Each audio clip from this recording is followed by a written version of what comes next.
duty calls, and that's it. You know, you don't have no choice in the matter. You're called to protect your country, you go. It was my duty to be there, and I had to be there, and we just did our job, that's all too. We just followed through, and we just did our job. And in the distance, you hear that boom, boom. The mortars would come in, and they'd maybe hit a direct hit on the next hole to you, and you wouldn't know. You wouldn't know till after the battle was over. Hundreds and hundreds of people just rushing at you. I saw a lot of guys that would get worried and would get scared, and they would go completely nuts. Cold. Really? Very, very cold. Scuttlebutt that said that we would be home by Christmas, 1950. Well, I got home Christmas, but 1951. And you learn to rely on other people, and you learn to trust other people. He was your means for survival. He was your second eyes and ears, and you were his. The bond up there was impeccable. All of us soldiers really cared for each other. We always looked out for each other. Why did I come out of this alive and someone else had to die? A lot of good people got killed over there, a lot of good people. When you figure about 53,000 families were devastated because their son didn't come home, that's tough.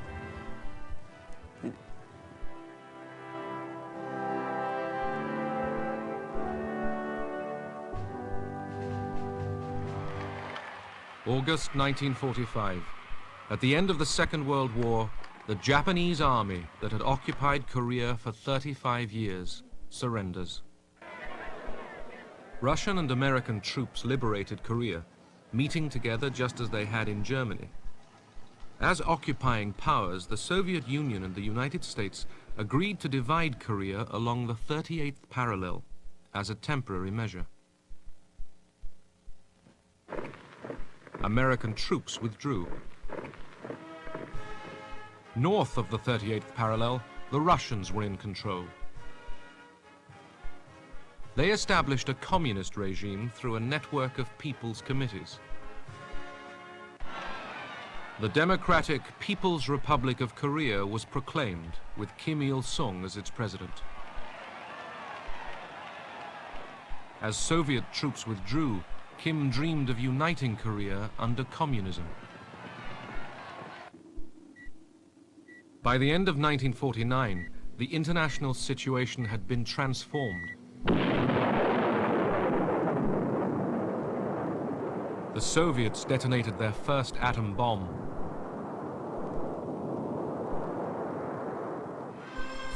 And the communist revolution in China was finally successful. Mao Zedong proclaimed the People's Republic of China. A treaty of friendship between Mao and Stalin created a communist global alliance, opening a second front of the Cold War in Asia. Stalin was now confident that the United States lacked the will to respond to events in Asia. In April 1950, he finally gave approval for Kim Il-sung to invade South Korea.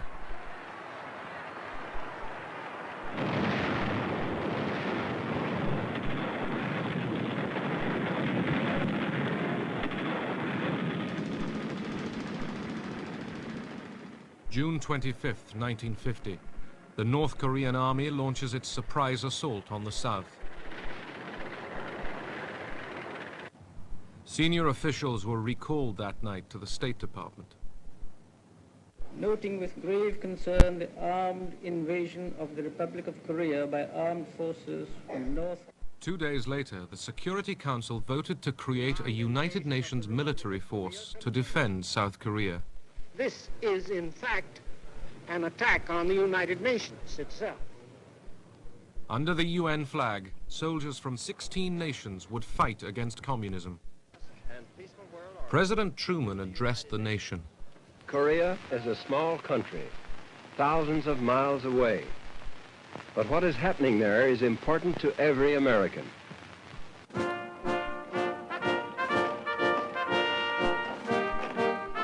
United States mobilized for war. The reserves were called up.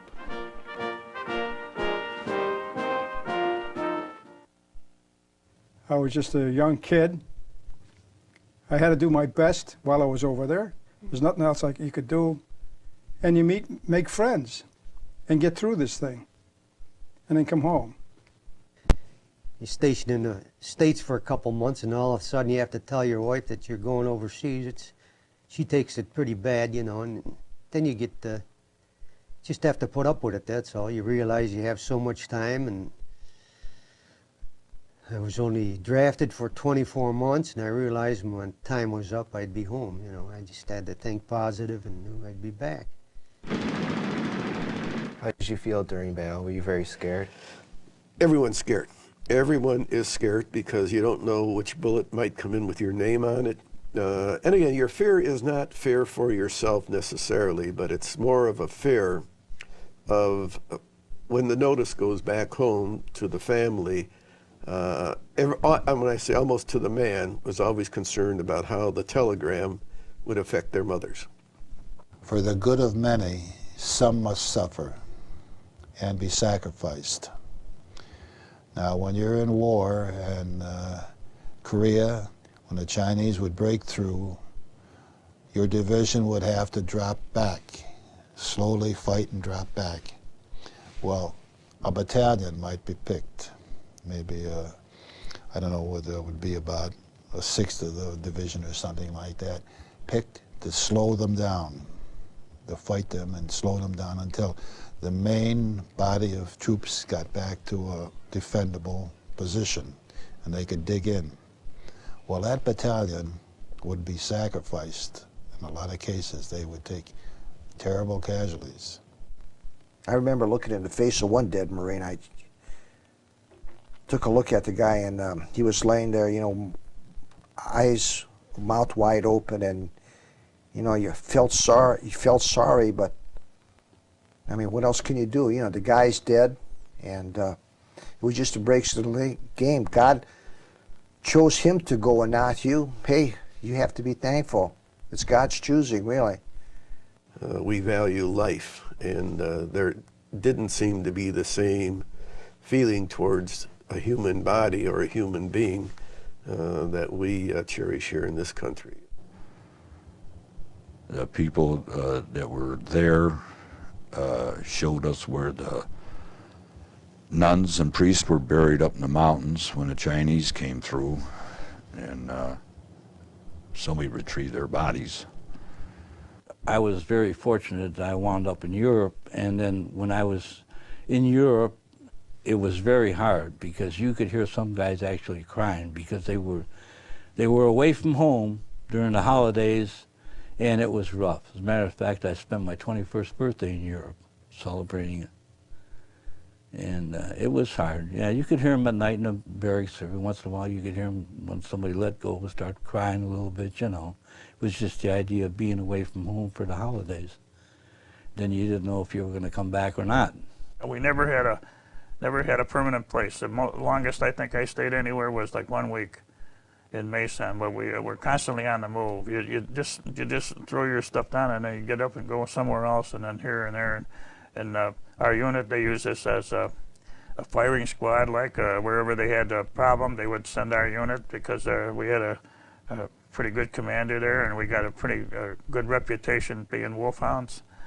And we made the first stop when the North Koreans were moving all the time. They never were stopped, and we were the first ones that stopped them in their steady progress to Busan. Mm-hmm. And that was one night, and then we had this new commander in Michaelis, and he's the guy that thought about this, moved our troops back 1,000 yards, and then the North Koreans hit at night, and they hit where they thought we were, and we weren't, and then we had them surrounded. So that was a tactic they used, and we turned it around and used it, and that was the first time that they were stopped in their everyday movement toward the south. You had that sense of you're guarding something, and when you look down the mountainside or the hillside, you see a little compound there, and these colonies are little tents, and it's almost, you can visualize this thing called, you see the comedy MASH and such. It's not quite comedy, but you can see where these little clusters of tents and such, squat tents, and you had that little sense that these guys down there are safe, if you will, or comfortable, because they know you guys up in the mountains, and that was us, or all of it. We kind of rotate all the time. We're on patrol or guarding, and that was a good feeling. They had drums, bugles, and they made a lot of noise before they made the attack. But we did not know, and I didn't know, how many were going to come over the ridge, where they were going to come, merely because we were surrounded. And so I was sort of scared because of the unknown factors. I think if we would have really known how many were going to attack, I would probably prayed harder than I did. I had a 45 on myself. I had 2 of them, and I seen him slowing down, so I had to take the 45 and put it to his temple. And I said, "You slow this train down, I'm blowing your brains out." And I was dead serious. I would have killed him because I had too much ammo on that train. It was either them or me. When we went into Corderie, there had been a spread of dead Marines. I think there were 180 of them that were laid out under ponchos on the side of the road that couldn't be taken out. There just wasn't enough trucks to carry them all out. So it was the intent of the Marines to dig what they call a slit trench and put the bodies in there, and grave registration would mark the location. Were you more scared to go to this war than World War II, or was this just another war? I think if you are older, when you're 29 years of age like I was, you are not as foolish as a 17-year-old hero who often is killed. You would do what you were told, but you did not invite to be killed. There were no heroes in the sense of John Wayne movies. Most of the time you slept in a foxhole, or if you're in reserve you had a tent, but when you were in combat or up in front on patrol or in combat, every night you had to dig a hole. That's why Korea had to be full of holes when we got done, because you dug a hole every night. And you dug it deep enough to protect yourself. And sometimes you run into a rock and you couldn't dig. So that's how you slept. Hopefully it didn't rain or get real bad. The weather in and of itself was probably the worst enemy than the Chinese. And we were fighting in North Korea there at the Chosin Reservoir. We were fighting routinely anywhere from 15 below to 30 below zero.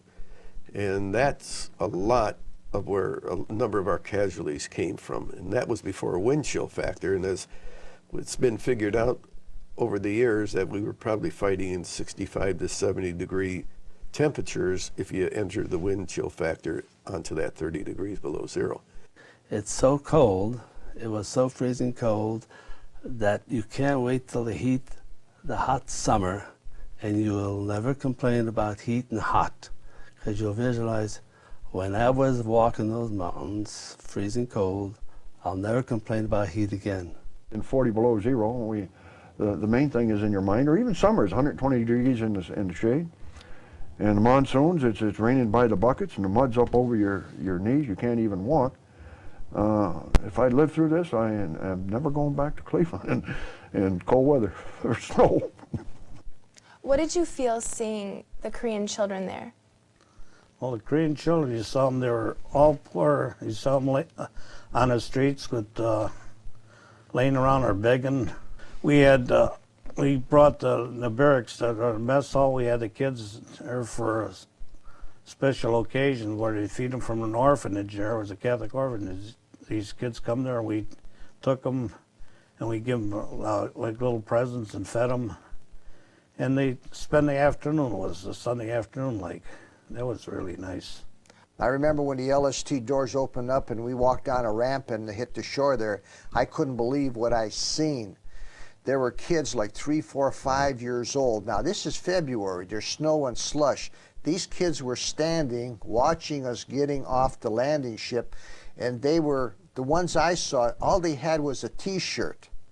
They had no underpants, no boots, no nothing. They were standing in a slush and in the snow up there trying to beg food and things off of us. It was unreal seeing something like that. Well, I think the saddest thing that I saw in Korea was the state of the people, the Korean people.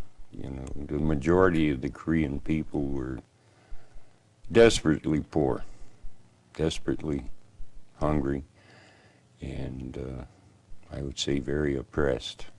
There was 100,000 Korean refugees that were taken out of North Korea with us. And my really concern has always been, when can those people go back to their country, the people we fought for to help them become free? Did you do any fun activities when you had time? Well, it's a funny situation. I mean, in the daytime, we usually had a deck of cards. And most of us gambled. All soldiers gamble. Yeah. I mean, soldiers gamble. We gambled during the daytime and while they cleaned their weapons and whatever we had to do. What was one of your fondest memories? I think the fondest memory is the camaraderie with the people in the squad that developed. I think when anyone is in a really stressful situation, and being in a combat zone is that, it's a unique experience. Most people don't experience what it is to have their life at risk. And you learn to rely on other people, and you learn to trust other people. War is hell, and it truly is. And it's a lot of suffering. I saw a lot of suffering. I saw a lot of men get killed. And I'm always thankful that I survived the war. I grew up real quick. I become very responsible. And then all of us soldiers, we really cared for each other. We always looked out for each other. So it brought me into the realization that life is different. I grew up real quick. How much of yourself did you put into your military service? How important was it to you? It was very important to me. I really liked being in the military. I took my job serious, planned, coordinated, and implemented every idea that I could. What do you feel that was your greatest accomplishment from joining the Navy? I learned something about myself. It gave me a chance to grow. It gave me a chance to experience, and in some cases make good calls, in other cases made bad calls, but to learn from them. It gave me a chance to appreciate and have a new respect for the country I came from. Also, more than anything else, it left me with a nice feeling about having had the opportunity to realize that there's more to this world than America, that there are that in these countries, and the people in these countries have the same wishes and desires and hopes and dreams as anybody does who's a citizen or a parent of the country. Overall, do you feel it was a good experience for yourself and others? I think it's a great experience to leave home. I had never been away from home, and to get away from home and be on your own, to survive that makes a better person out of you. I think somebody explained it best when they said that, what is it like to be in combat? And guy answered him, he says, when it's all over, it's the ecstasy of being alive, and then it settles in that why did I come out of this alive and somebody else had to die. How did you feel when you found out you were going to go home? I think I was one of the most happiest people on earth. I was just, I put 19 months and 3 days there, and I have a little book here that I can tell you the hours and the minutes and the seconds that I was in Korea. And when my houseboy come in and told me, hey, John, you go home, I didn't believe him. So I went down to the orderly room and found out it was for real, and I was just very, very happy. To me, that was the best day of my life. Could you describe the feeling that you had when you came back into like American ports? It was kind of emotional when you think about it. Everybody was topside and shooting and hollering and shouting, and hollering and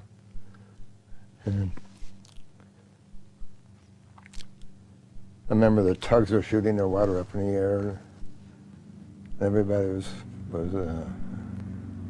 putting on the show, I remember.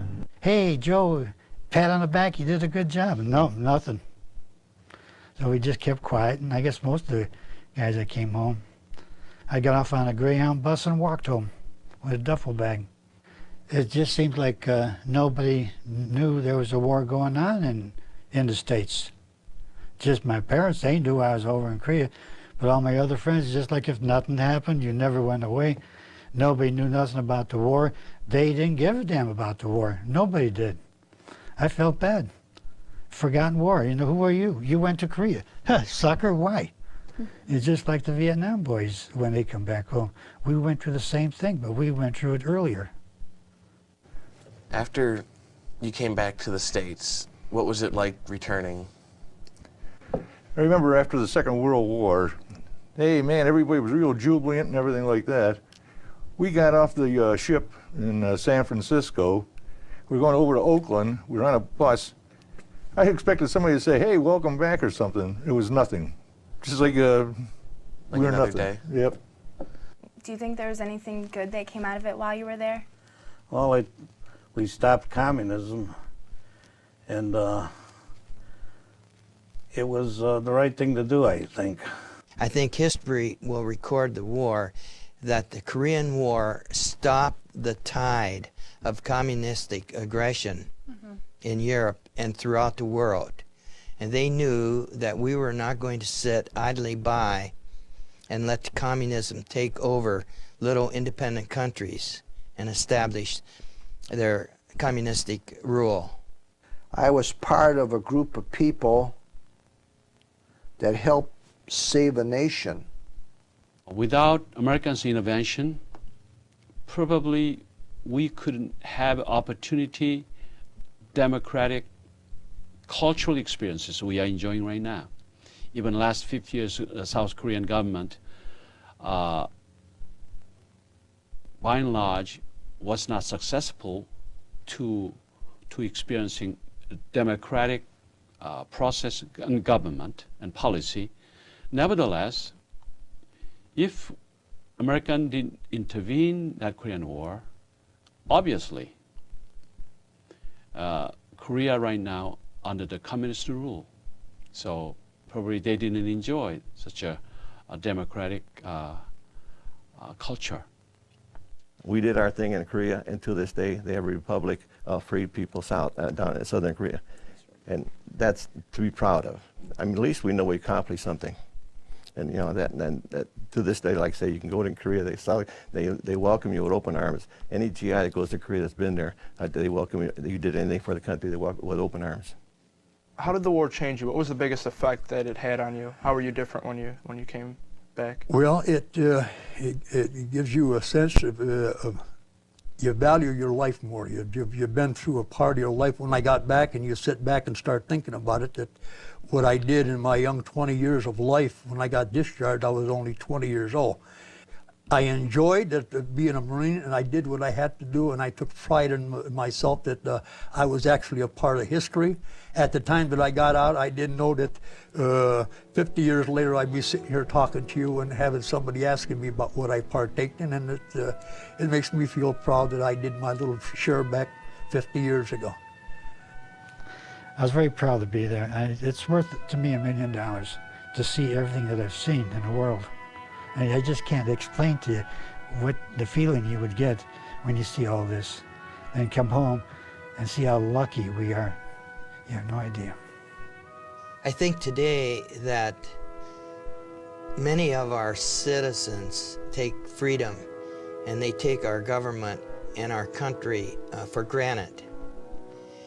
And many of them do not realize the hardships and the battles and the wars that have gone on to make our country what it is as far as being free and a democratic society. We who have served our country wonder, did we serve the people properly by allowing it to be stretched on any place in communism? Shouldn't the people have a right to be free and, quote, do these things? And that is a question I think that you need to answer and discuss in class, why it hasn't been resolved. Because if we were there to serve the people, let's hope it was for the right reason, not for a political reason. And these are the things that only you can change by making sure it doesn't happen again. Freedom is not free, and that's what's important to remember. I certainly appreciate that. I appreciate all the all the buddies that I know, all the veterans. And this whole thing is for the guys that didn't come back.